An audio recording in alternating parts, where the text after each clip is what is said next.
Give your Bibles, turn me to Psalms chapter 125. We'll be in Psalm 125 and 126. You heard me say, if you've not been a part of this, we're in a series.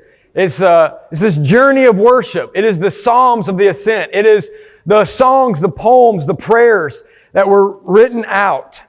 And it was this visual, and I'm a visual learner, and so I've set it up every week. And so as the fourth week, just remember this very thing. It's the ascending, because Jerusalem's set on a hill. It didn't matter if you came from the north, the south, the east, or the west. You had to ascend to the temple. You had to ascend up this mountain. And as they were ascending, they were singing. As they were walking into the presence to meet with Him, that He had set it up with a rhythm of their life. 3 times a year, come into my presence. Make the trek. Make the journey. Stop everything what you're doing. I know you're busy, but come be in my presence. I long to meet with you. All along the way, they're in different places of their life. How many of you over the last few years, you heard me say this a second ago, that you can look back in your life and go, I'm in a different place now than I was 2 years ago. For some, it's for better. For some, you go, I'm in a difficult spot. This is a hard ascend. This is a time where it's harder than it's ever been. To know that what we're able to do is we're able to look into the truth of what this was, and we get to see a picture. I've asked this every week. I'm going to ask it again this week.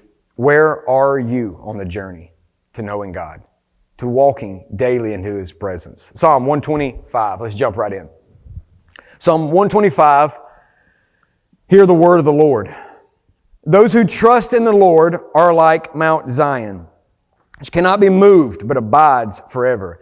As the mountains surround Jerusalem, so the Lord surrounds His people from this time forth and forever. I want to set something up real quick. This scepter that is taking place, I want you to get the visual. I want you to get in the story. I've said this almost every week. These are poems. We don't speak in poems. I'm going to ask again. I asked the first week. Did somebody read a poem this week? Raise your hand if so. We want to know. 1. Lindsay, 2. Laurel, 3. We got 3 people. We don't read in poems, do we? We don't read in how this was written. It's set up in such a way. I confessed the first week we started this series. I'll confess it now. I've had to study more than I ever have to go, what does this mean? To know that there's this setup, but I need you that as we read it, to see the picture, the scepter. This is how it looks like. The scepter of the wicked shall not rest on the land allotted to the righteous, lest the righteous reach out their hand to iniquity. Do good, O Lord, to those who are good, and to those who are upright in their hearts. As for such, turn aside to their crooked ways. The Lord shall lead them away with the workers of iniquity. Peace be upon Israel. How fitting this was the psalm this week. Go to Psalm 126 now. It's the same writing, just broke up in 2 different. When the Lord brought back the captive to Zion, we were like those who dream. When our mouth was filled with laughter and our tongue with singing, then they said among the nations, the Lord has done great things to them. The Lord has done great things for us, and we are glad. Bring back our captive, O Lord, as the streams in the south. Those who sow in tears shall reap in joy. He who continually goes forth weeping, bearing seed for sowing, shall doubtless come again with rejoicing. Bring the sheaves with him. This is the word of the Lord. Let's jump right into this. Jerusalem is the place of worship for God's people. They're ascending to Jerusalem. Even now, it is the place of worship. You ever seen the picture and you see the gold? It's still even not even for us as believers, for Islam even, it is still a mountain of worship. So much that Jerusalem is still centered around as it's the capital of Israel. People are still always gathering to Jerusalem to do work. But God set it up that you would gather to be in my presence. And it's in this thing last week we were actually talking about this Jerusalem. Psalm 123 and 124, we learned about Jerusalem that it is uniquely blessed and uniquely troubled. It has been forced for over thousands of years into a war. For thousands of years, they have been under physical and spiritual attack. Are you fitting this week? That there is no other city in the world that history tells us that's been destroyed more times than Jerusalem and been rebuilt more than Jerusalem. No other city in history. To know that this story of being built up to be tore down is the story of being built up to be tore down. It is this rhythm, and it's in this rhythm that we are able to see the story of God's hand in the lives of His people. To know that this is the story from death to resurrection. This is the story of us. There is not a temple that we go to. There's not this one temple. Now you house. The veil has been torn. You house the presence of the Lord. And is it not that now the enemies move from Jerusalem and the temple to tear down, rebuild? It's us that we're under physical attack, that we're under spiritual attack. And it is that rhythm of us pursuing God to say, I'm needing help. There's an enemy. That God's people, they were torn out of Jerusalem captive. Literally, Dad just said it. They are being torn out of their house already today. Thousands of years still. It's still happening in Jerusalem. We're not there in that place, but are we not taking the role of what this is? How many of you have been held captive of sin? How many of us are held captive by sin? Is this being torn down by the enemy for God to build us up? So this is a little bit longer setup, but it's really important that you see the picture of Psalm 125 and where this picture is. It is written in a time where God's people are living in very difficult times. To lay out the picture, 125 says it best, the scepter of the wicked shall not rest on the land that was allotted to God's people. A scepter is a symbol of power and authority. It's held by a king. But to know that the terrible part of this story is that this scepter, the power, the authority has been held by what? The enemy. Well, what in the world? How has that happened? It's the story that we keep reading in the Old Testament. It's the story of your life and my life. Time and time again, God has delivered, set them free, only for God's people to turn away from worshiping the one true God. And to know that the enemy then holds them captive for 70 years. This is one of the very times that Jerusalem is attacked, and this time destroyed. Jerusalem is destroyed. Many people died. Some escaped, but many were taken captive to Babylon. Hundreds of miles to the east. Church history calls this one of the exiles. You can go through the times that they were pulled out into captivity. And I want you to picture this. This is a place that was created for worship. Jerusalem, the temple. Get the picture. 125 has set up the picture, but I need you to see it. This place was a place created for worship. A place where God promised His presence. A place where God gave His blessings. That place is now destroyed.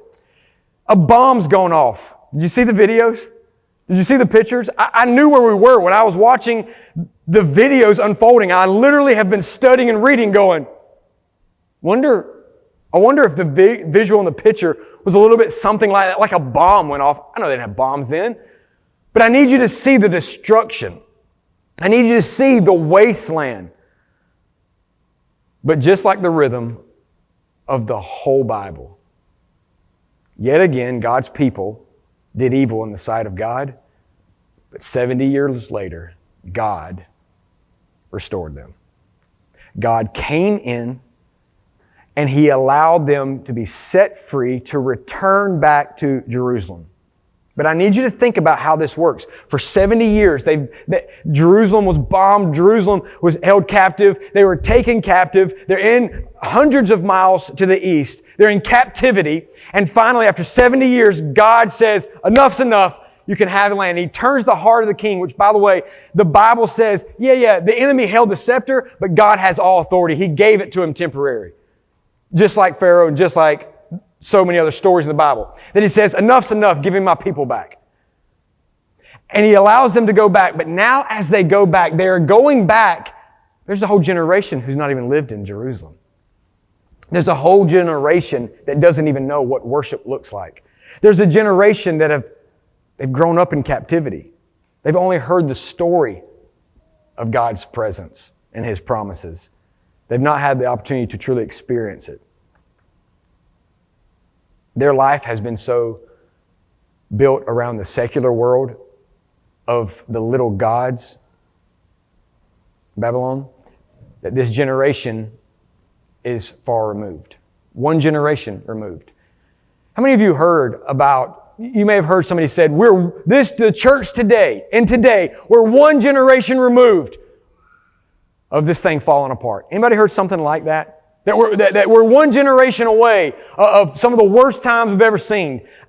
I actually, 2 times this week, I have X'd and cut off. I will not get on a soapbox. I will not get on a soapbox. Okay, I'm going to get on a soapbox just for a second. I can't let this pass. I'm sick of hearing about how, listen, this is doom and gloom. We're one generation away from this whole thing falling apart. Stop it. Stop with the doom and gloom. Wait, hey, Pastor, what do you mean doom and gloom? You're not seeing the numbers? The numbers are showing that the church attendance and commitment to church is at an all-time low. There's never been a time in our world that the commitment to God and His church has never been this low. And stats are showing it's going to go lower faster in the next 10 years. Stop.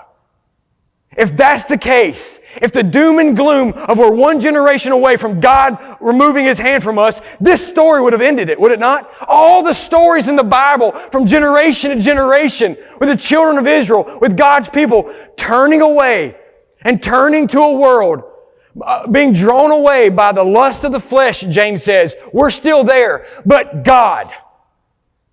I'm going to get on a soapbox for a second. But God. The next time someone says something about this generation and how it's about to go under and about how this is not going to happen, but God. The story has been God has showed up every time. He's not turned His back on His people, and He's not going to turn His back on us now. This generation may look a little bit different, but God. I'm very passionate about this because you know why? These are my kids. They're your kids sitting here. Don't you tell me my children will not get to experience the presence of the Lord. Maybe they've not experienced it like I saw it with my parents, my grandparents, but I am believing and praying that God is still going to pour out His Spirit on this generation. That we will see an outpouring of His Spirit in such a way that those that are held captive, there has never been a time, the doom and gloom would remind me and you, there's never been a time of a group of people that are this depressed, that they're this bound by pills, and this bound by drugs, this bound. Good. It sets the stage for God to be God. I will not allow again someone to say in my presence the doom and gloom without me saying, but God. I'm going to get off my soapbox. This story would have been over. But God allowed them to return, but there's a little bit of different ascending that's happening this time. There is an ascending. They're being led to ascend to Jerusalem again. History tells us, the Bible tells us, they're led by Zerubbabel, Ezra, Nehemiah. There's 3 different waves, that there's the rebuilding, and they're all going back. And as they're all going back, Psalms 126 says, there's excitement, right? We've been held in captivity, but God. He's come through again, but God. And He starts doing a work. And as they're moving through Psalm 126, by the way, 125 sets the stage, lets us know, that's why it took a little bit longer to set it up. This is where they are, but 126 sets it up. When the Lord brought back the captive to Zion. Look, I'm going to say it again. I highlighted it in my Bible. If you highlight, I'd love for you to. But the Lord did this thing. The Lord did not leave them in Egypt. The Lord did not leave them in Babylon. The Lord has never left them, and the Lord is not leaving this generation and us. The Lord brought them back. We were like those who dreamed. The people of Jerusalem, they're on this long trek back, the song of the ascent, but this time they ascend to rebuild. This time, the work's going to be a little bit different. Psalm 126. It sets the focus up, and it keeps the focus, and that's where we're going to stay. It's in these 2 parts. The first part is, it's the joy of the beginning. That's where we are right now. And then it's the difficulty of continuing. So the joy of the beginning. Psalm 126. For the Lord brought them back from captivity to Zion. And listen to what they were. Can you hear the excitement? We were like people who dreamed. There's a new start. There's new things going on. You have to imagine and think that like it's an endless, right? There's this, we get to go back and rebuild. There's this excitement of here is God working in our midst. I've only heard that God worked on our behalf. I've only seen it, but now I'm experiencing it, and we're getting to walk back, and there's excitement, and they're dreaming of what could happen, what it will be. It's for some the first time God's done a work in their whole life. 70 years. It reminds me of a new Christian. You've seen someone who has heard the gospel, their eyes have been opened spiritually, and they received Jesus Christ, and there's a fire inside of them.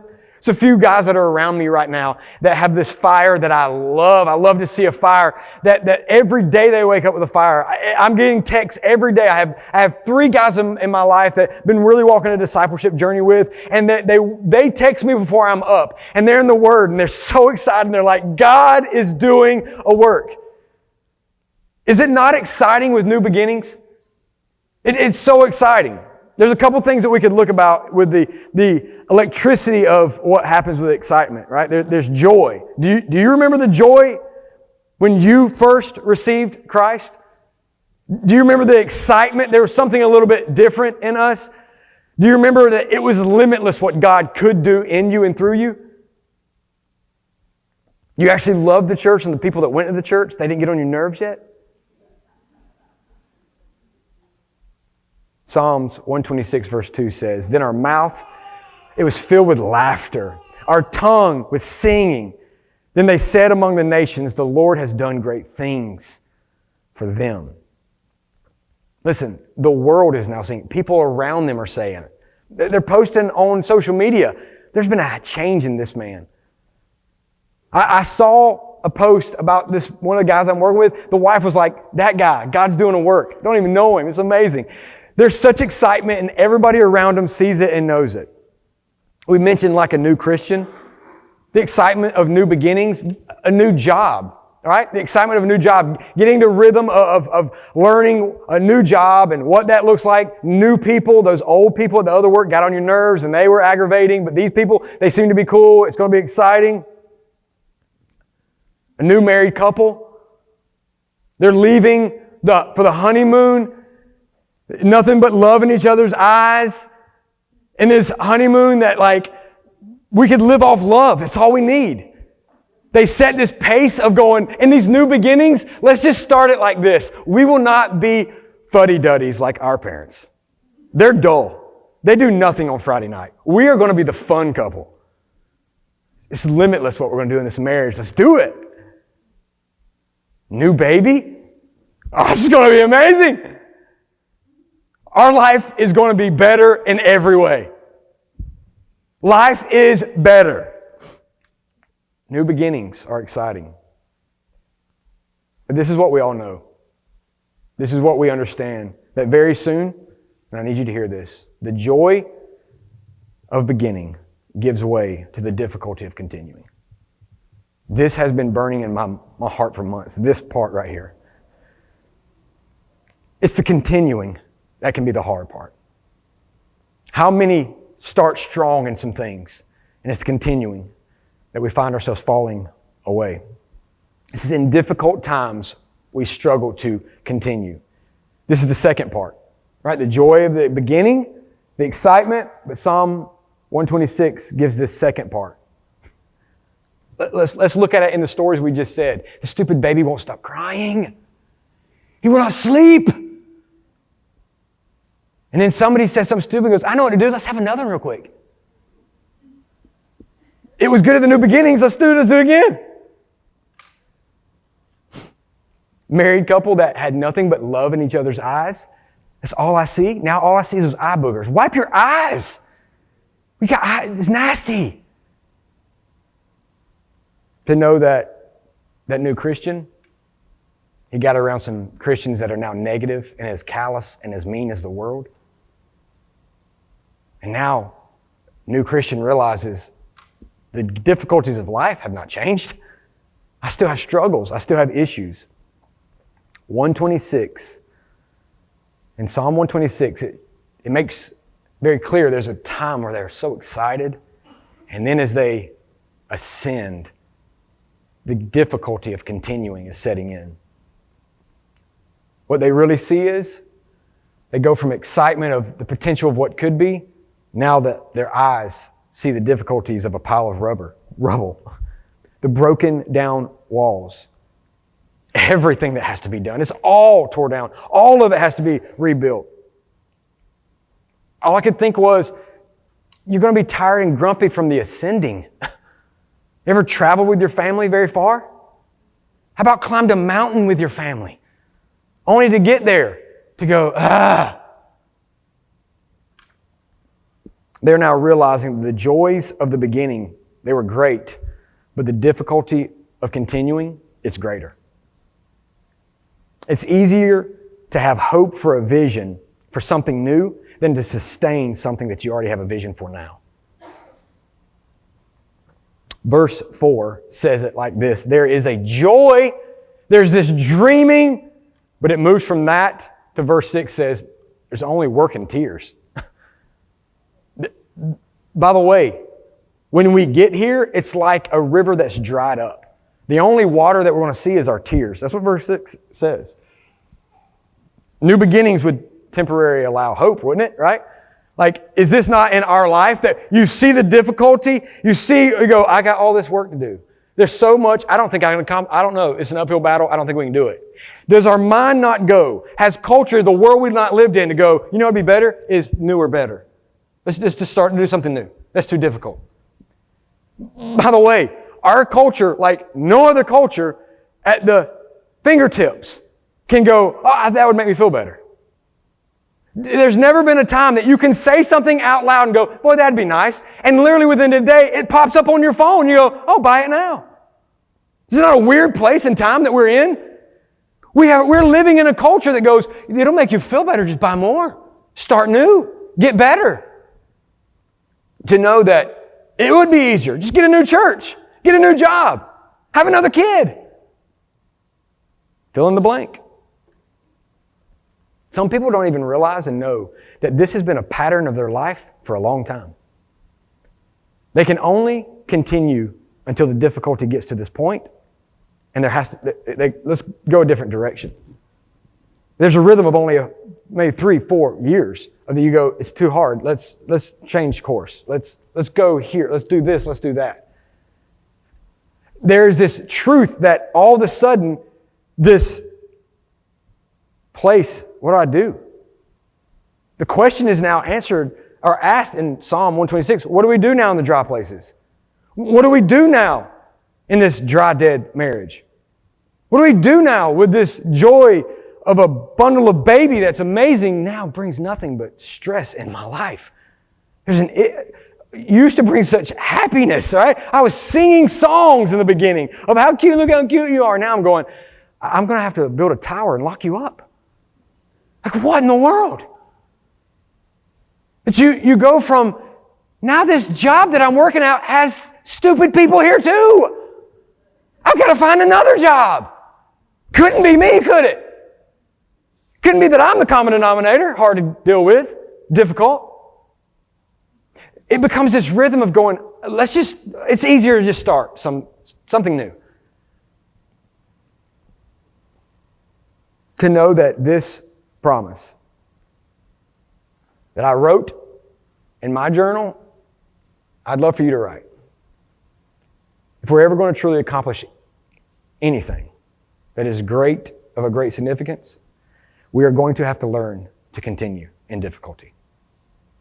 If we are ever going to accomplish anything of weight in this world, not shallow starts and then pivot and move.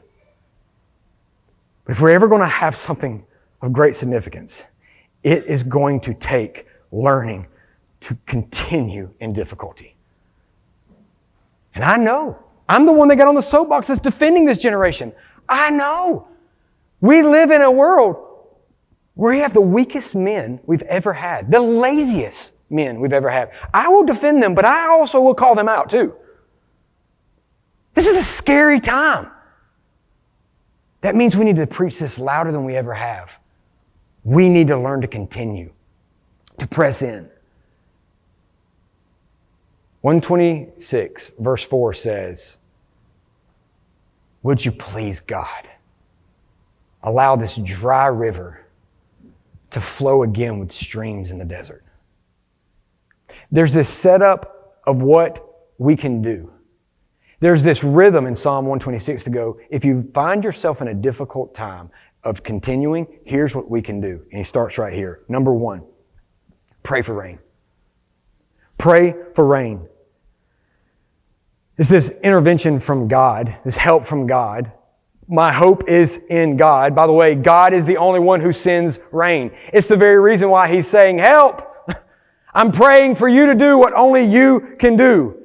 By the way, none of us can make it rain. None of us. We cannot cause rain. It has to be this part that only God can do. And so then there's this prayer. The psalmist is going, I'm praying for you to do what only you can do. I'm praying for you. I know it's dry. I'm living in the dry situation, in the dry marriage, in the dry job, in the dry whatever. I'm here. And if I could have fixed it, I would have already fixed it. Somebody ever been there? Whatever that thing is, I'd have fixed it if I already could have. I'm going to need you to cause rivers to flow, streams in the desert. It's not normal. No. It'll have to be a thing that only God can do. But isn't God the one who's an expert at causing things to bloom in the desert? It's what we said a few minutes ago. This story, along with every story, is telling the story that He makes dead things come alive. He does. Dear God, help me. If you find yourself in a difficult time and you struggle to continue in it, I'm going to ask you just to stop and say, these are the things that I can't control. This is what I can't fix. This is what I need help. And begin to pray for rivers, for streams in the desert. Isn't it easy for us to, when we find ourselves in a dry rut, we get in this, which that, by the way, that's a dry riverbed. It's a rut. We find ourselves in a rut spiritually. Isn't it weird that that's the time that we struggle to pray? It's in the dry rut. It's in the dry places. Listen, that's the places that we should be praying, God, you turn ruts into rivers. This very place that I am, you're an expert in making dead things come to life. Praying in this place of hope. Praying in the promises, the hope, the very blessings that He has. I know some of y'all are like, good. Difficult times, pray. Yeah. Pray. Isn't it tempting for us to stop praying and to stop doing the next right thing? It says next that he sows with tears. Prays for rivers in the rut. Prays for streams in the desert. And then he says, dear God, may I sow in tears. What's the point, Pastor Josh? Because I'm serious. I read this and I thought this. As I was realizing, okay, this is what he's saying, I'm thinking to myself, okay, it's already back, like, keep doing? Like, I thought you, Pastor Josh, the one that's like, it's just sitting in the presence of God and the things that He changes. Yes, there's a time for us to pray for a hope that He'll do what only He can do, but there's a time for us to get up and sow and start working the things that we can do. There's a time for us in difficult moments to get up and start doing the next right thing. Sowing the seeds. We use these as an analogy in marriage, with children, with job. Get up and start sowing seeds in the marriage, in your children, in your work. Whatever dry place you filled in the blanket, whatever that thing is, just start sowing seeds. There's two options here. The option is this: have tears and a pity party, or have tears and start sowing. As you're crying in the difficulty, just keep doing the next right thing. Listen to what Psalm 126 says. This next part I love. Now, watch it grow with an anticipation of faith. Psalm 126, 5 and 6 says, those who sow in tears shall reap in joy. I want to say that again. I need you to hear it.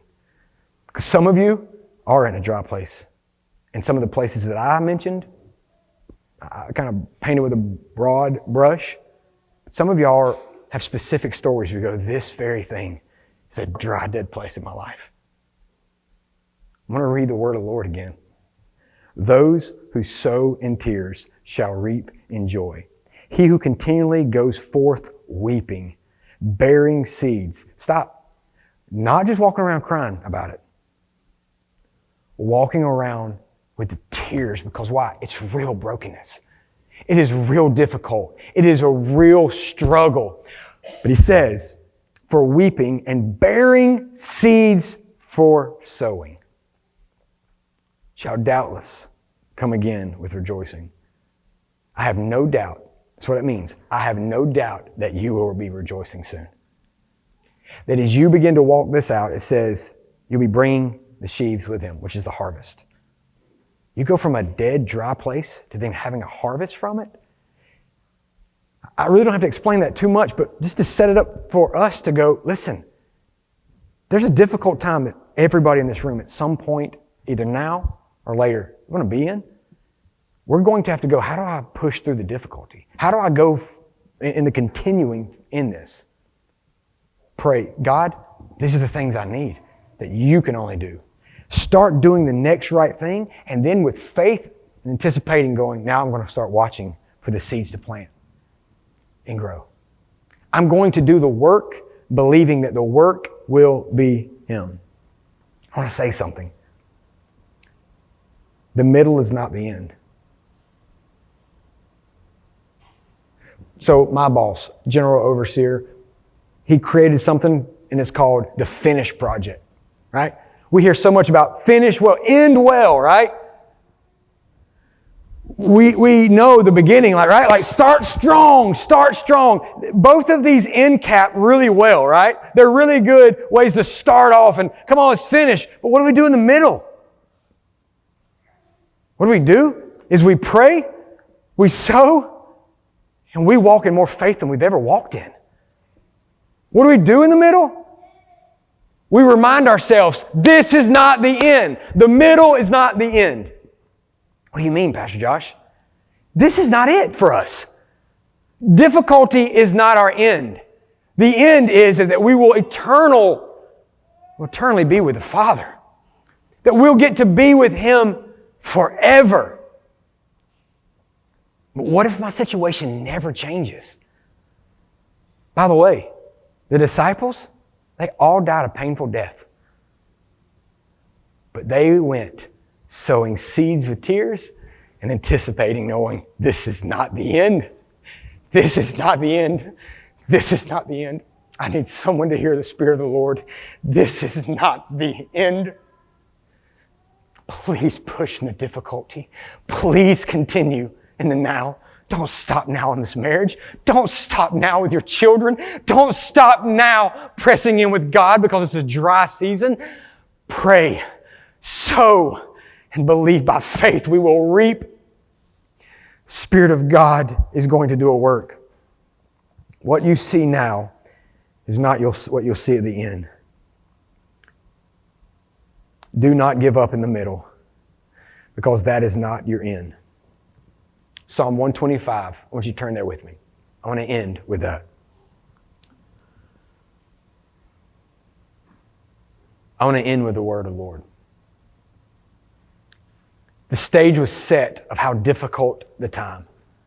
The stage was set. There's a group of people that are struggling. They've been in captivity. It's a dry place. But as they're walking, they're ascending, going, the new beginnings are going to be great. But dear God, help us to push through the pile of rubble, to push through the destruction, to push through the issues, to continue in difficulty. But I love how the stage was set. They began with the end in mind. Psalm 125:1. Those who trust in the Lord are like Mount Zion, which cannot be moved, but abides forever. As the mountains surround Jerusalem, so the Lord surrounds His people from this time forth and forever. This is the word of the Lord. How many people believe that? How many people truly believe there will be difficult times? But dear God, may we do our part in it. May we continue in the difficult times. I'm going to ask for the worship team to come around. But I'm not going to ask you to stand. I'm going to ask right where you are. For the last 3 months, I know the Lord has been positioning us as a church in such a way. We're positioned in such a way that this is not to be a house of just singing and a house of preaching. The Bible says that this is to be a house of prayer. Maybe you came with anticipation of singing. Maybe you came with anticipation of hearing preaching, hearing His Word. But I hope that you came into His house, which is to be a house of prayer, to pray. That we have heard His Word. I'm now going to ask you to respond to His Word. I'm going to ask us to pray the prayer. The prayer is this: Dear God, please give us the strength in difficulty to continue. Dear God, do this work, and you fill in the blank. I can't fix this. If I could, I would have already fixed it. I can't fix that. Just start saying it out loud. Help. Help. With tears, begin to then believe, I'll do this by sowing. I'll do this in sowing. My spouse, I can't hardly live with them. Are you somebody that's pleasant to live with? My kid, they will not let... Are you doing your part of sowing this thing in such a way? Your job, I can't stand my job. Is a job a place that you show up and go, I'm going to be a blessing today? I'm sowing seeds in your life. Dear God, help me in the areas that I can't, but help me plant the seeds. Help me sow in the areas that I can. And then help me in these last days to have a faith like never before. I'm going to ask you to bow your heads. These altars are open every week for anybody that would come forward. We'd love, if you say, Pastor Josh, not only am I in a difficult time, I'm in a difficult time and I'm not walking with God. My journey to worship of knowing God is nothing. These altars are open. We'd love to meet with you. We'd love for you today on a journey of knowing God. But wherever you are on the journey, I'm just going to ask, press in. Starting right here. Father, help. I want you to take a minute as a church. Corporately, we're going to pray. God, help us. And I need you to fill in the blank of the prayer. What is the thing that you can't fix in your life? God brings the rain. We do not produce the rain. God produces the rain. What dry rut are you in? God is an expert of making rivers flow in the rut. Press in right now.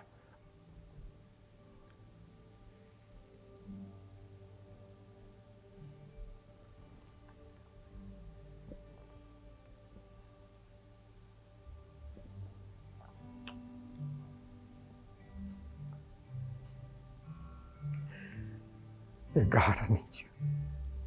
We need you. This is not the end. The middle is not the end. There's so much more to experience in you. There's so much more.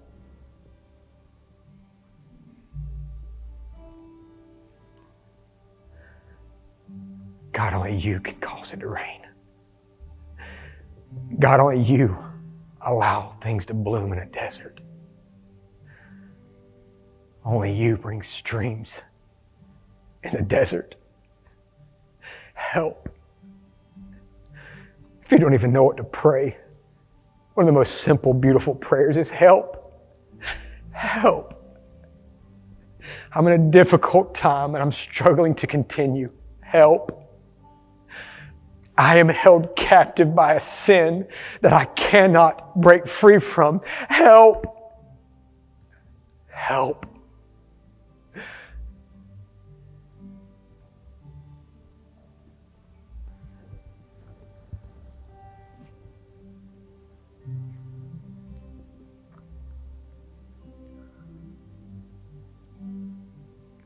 I'm going to lead us corporately now into the second prayer of God, what is it that we can do more?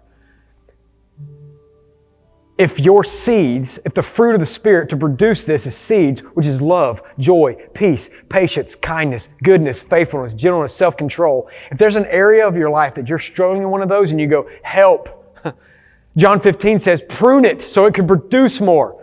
God, I'm struggling to produce love, joy, peace, patience, kindness, goodness, faithfulness, gentleness, self-control. If any of those, I need you to start right now going, God, help me here. I want to produce this. It's called the gift of the Spirit because He gifts it. That somebody here would say, help me. Give me the thing. How many of you just wake up producing these things? No. That very same chapter in Galatians says our flesh produces a fruit of the sin nature. Press in. God, I need to sow seeds of your Spirit, of your truth. Start calling it out, whatever that seed is of sowing, what you need. Just say it out loud. Say it to the Father.